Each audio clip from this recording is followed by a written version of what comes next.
Thank you for joining us today at Miniature Wargaming Labs. Today we are going to look at Black Powder Red Earth, the 28mm game. Now this is the phase line expansion. So I've been holding the book up for you, but you can see before you the stuff you get in the box set for the phase line expansion. Now you'll notice the big deal about this box is some of those tiles are stacked on each other. Well, that's because the game is moving three-dimensionally, so we're going to go up. So as John Chang puts it, the staircases are added, which staircases, how did he say it, are an invention on another planet to kill people. Something like that. Well, go listen to our podcast, the second one with him, and he'll explain the rationale behind it. But also in this set, what it adds is we get two buildings. So building 7 and building 8.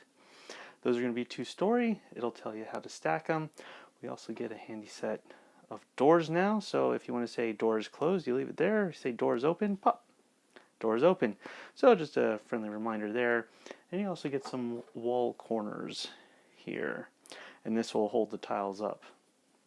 So you get more than you need in this set. So if you want to take some of your other tiles, play around, turn them into two-dimensional buildings. As you can see, this is something I love. I guess they made an error with tile 7, second story. So they actually show that you can just make a staircase and throw it down on the buildings. You got instant staircases on your buildings. So I'm thinking about stealing this idea, putting it some of the buildings from the original Target pack and making some more 2-story. We'll turn this into a real warren here and have a little fun going building to building. But the most important part people are interested in is the 24 miniatures that come in this. Now, I should say, hold your breath, we're going to talk about the price of this box. $300 for this box. I know a lot of people say, ouch, that hurts a lot. Buy me dinner first. But let's just take that and say 24 miniatures, 300 divided by 24, so that's $12.50 a miniature. That's if you just take the miniature value. You also get the rule book. So that's normally going to run you $25 now. You get the extra tiles.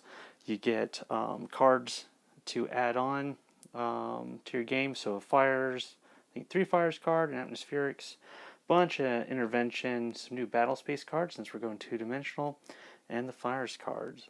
Now, these just aren't extra miniatures. These are, let's get out the character cards here. So we're going to talk about the new characters you get. You get the Sapper. We now have the PKM with an assistant gunner. Grenadiers are not added, so Hongbin gets a Grenadier. To answer against the PKM, CT Scorch will get a automatic rifleman, heavy. And then we'll get CT Scorch's assault Grenadier. And the Recce Raiders, interesting, I like light, fast-moving guys. So let's go ahead and cut to the unboxing when I took everything out. And then when we come back, we'll take a closer look at what you're getting. Good morning. Thank you for joining us today at Miniature Wargaming Labs. Today, I got my package of Black Powder Red Earth. This is the phase line expansion box. So this just came in the mail. So in the mail wasn't shrink wrapped.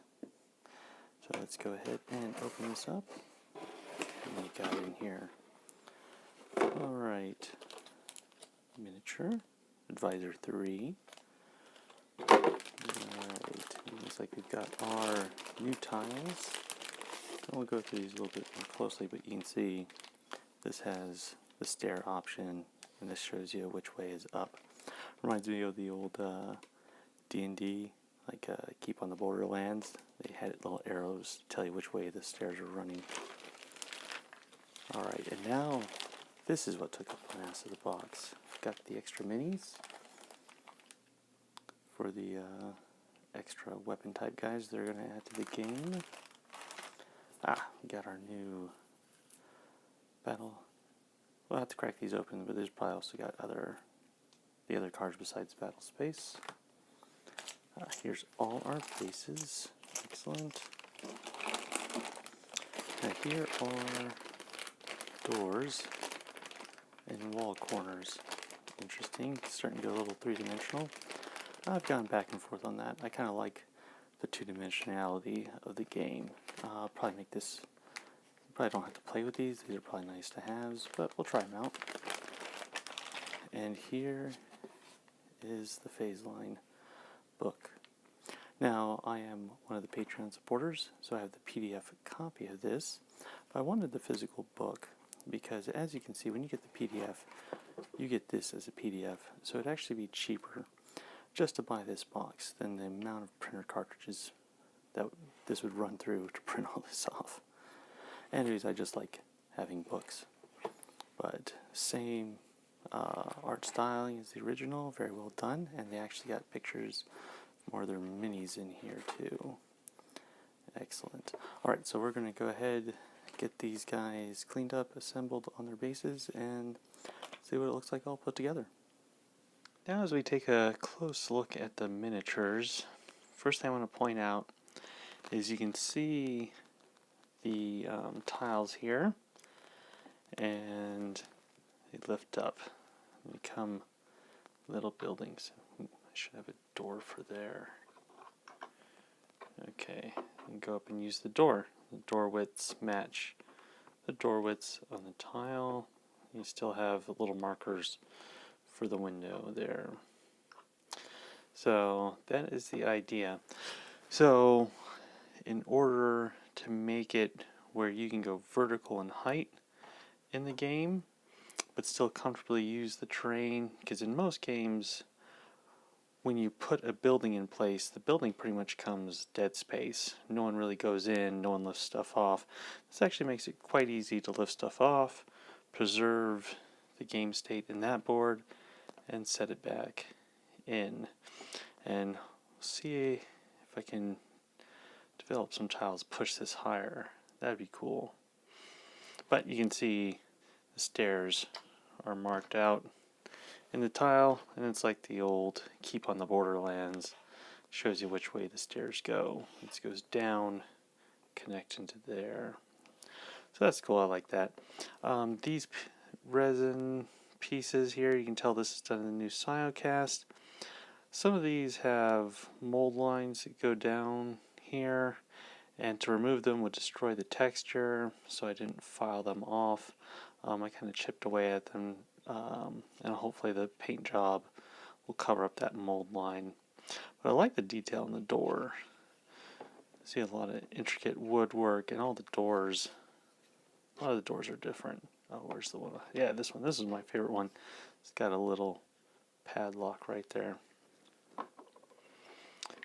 But let's set that to the side. Something I should say is people complain about how much it costs, and it comes down to, are these paper tiles really worth the money?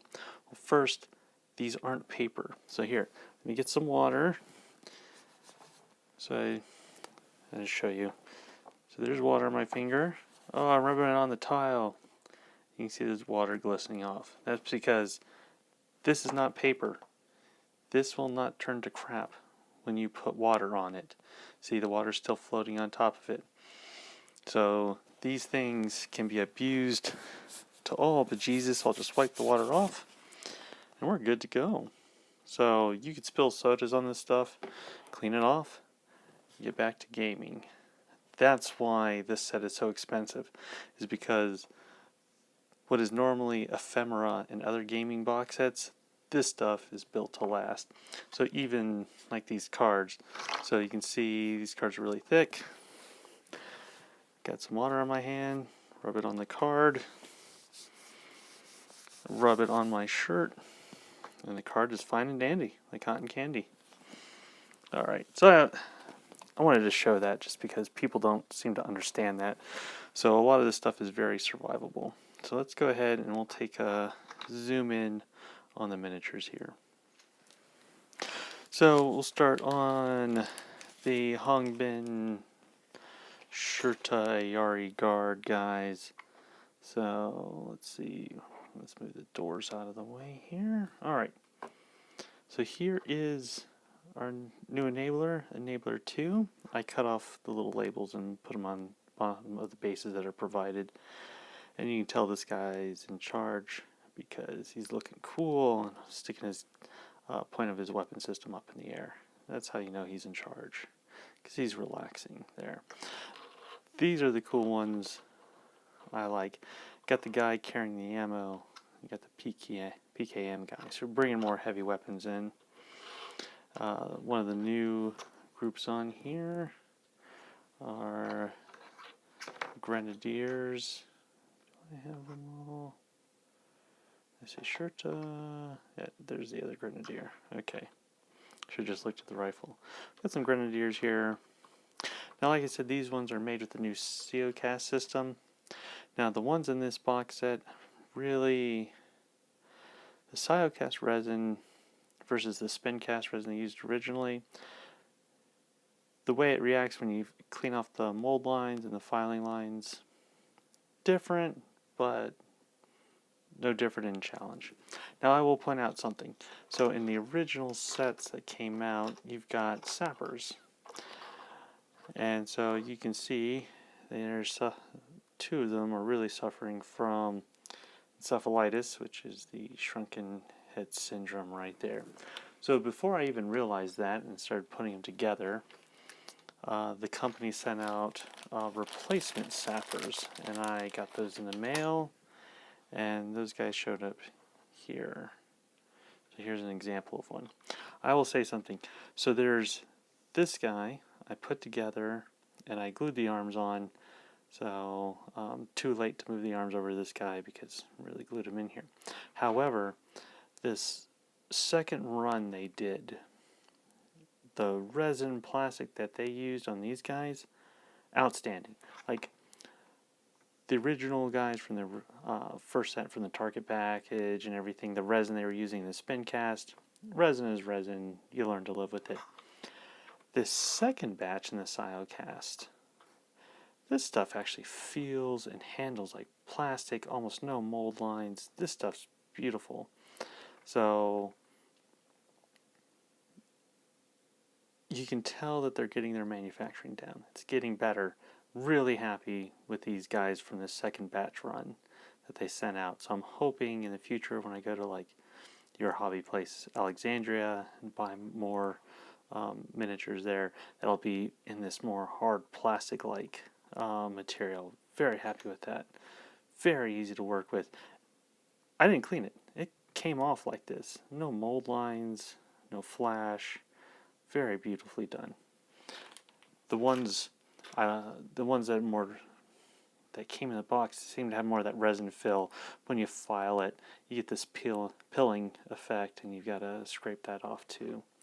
But so I've got little shrunken heads sappers for my area guard. Oh well, most terrorists have tiny little brains anyway, so it fits the theme. And then we have some new Shirta. Give me a couple more poses for since I've already got 1, 2, 3, 4, 5, and 6.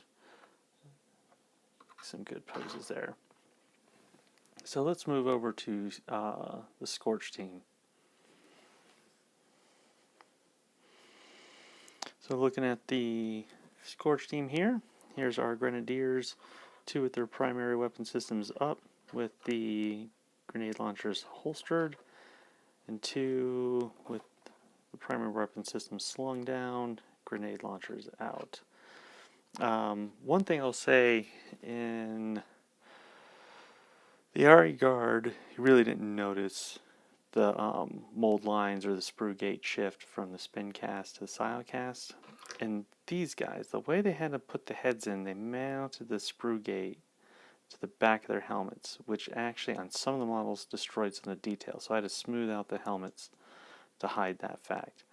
Seems like the COCast has a chunkier sprue gate than the Spincast. So I lost some of the strap detail in the back of the helmet. Otherwise, the fit is pretty good.